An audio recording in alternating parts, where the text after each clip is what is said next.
जय श्री कृष्ण। श्रीमद् भगवद गीता प्रथम अध्याय सप्तम श्लोक।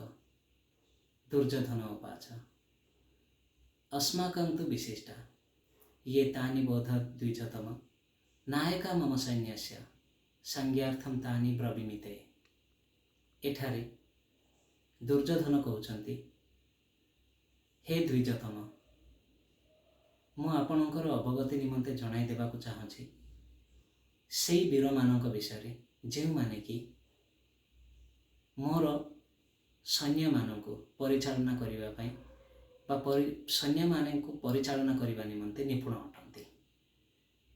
एठारे दुर्योधन गुरु द्रोणाचार्य को पांडव सेना मानकर सैन्य मानकर क्षमता एवं सामर्थ्य विषय कही सारिबा परे से पुणी थे गुरु द्रोणाचार्य को दुर्योधनकर सैन्य मानकर सामर्थ्य विषय कहवाई चाहिए एवं ताकू से विषय अवगत करने निमंते यही शब्द गुड़ी को कही।